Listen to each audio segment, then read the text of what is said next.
بسم اللہ الرحمن الرحیم۔ رمضان اور روزہ۔ قرآن: اے ایمان والوں، تم پر روزے فرض کیے گئے ہیں جیسے تم سے پہلے کے لوگوں پر فرض کیے گئے تھے تاکہ تم متقی پرہیزگار بن سکو۔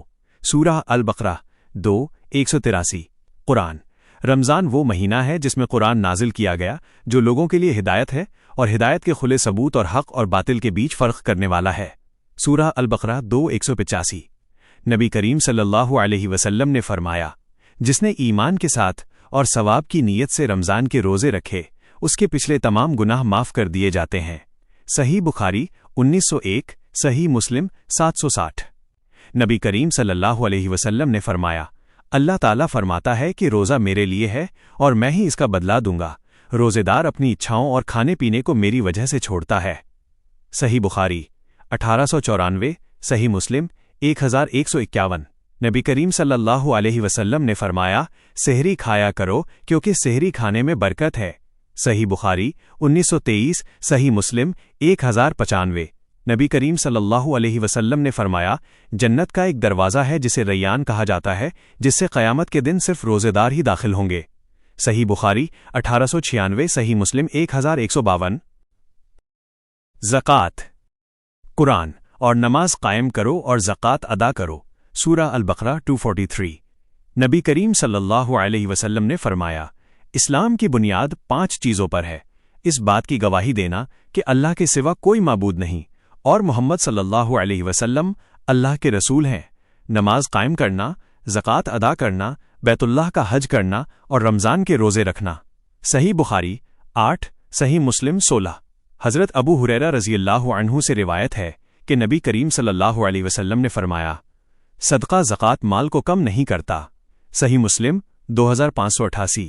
حضرت ابن عباس رضی اللہ عنہما سے روایت ہے کہ نبی کریم صلی اللہ علیہ وسلم نے فرمایا، اللہ نے ان پر زکوٰۃ فرض کی ہے جو ان کے امیر لوگوں سے لی جائے گی اور ان کے غریب لوگوں کو دی جائے گی۔ صحیح بخاری 1395، صحیح مسلم 19۔ حضرت ابو ہریرہ رضی اللہ عنہ سے روایت ہے کہ نبی کریم صلی اللہ علیہ وسلم نے فرمایا، وہ مال جس کی زکوٰۃ ادا کر دی گئی ہو وہ کنز، گناہ والا خزانہ نہیں ہے۔ سنن ابو داؤد 1564۔ اعتکاف۔ قرآن: اور تم ان سے پتنیوں سے میل ملاپ نہ کرو جب تم مسجدوں میں اعتکاف میں ہو۔ سورہ البقرہ 2:187۔ حضرت عائشہ رضی اللہ عنہا سے روایت ہے کہ نبی کریم صلی اللہ علیہ وسلم اپنی وفات تک رمضان کے آخری 10 دنوں میں اعتکاف کیا کرتے تھے۔ صحیح بخاری 2026، صحیح مسلم 1172۔ حضرت ابو سعید خدری رضی اللہ عنہ سے روایت ہے کہ نبی کریم صلی اللہ علیہ وسلم نے فرمایا، میں شب قدر کی تلاش کے لیے پہلے 10 دنوں کا اعتکاف کرتا تھا، پھر میں نے بیچ کے 10 دنوں کا اعتکاف کیا، پھر مجھے بتایا گیا کہ وہ رات آخری 10 دنوں میں ہے۔ صحیح مسلم 1167۔ شب قدر۔ قرآن: شب قدر 1000 مہینوں سے بہتر ہے۔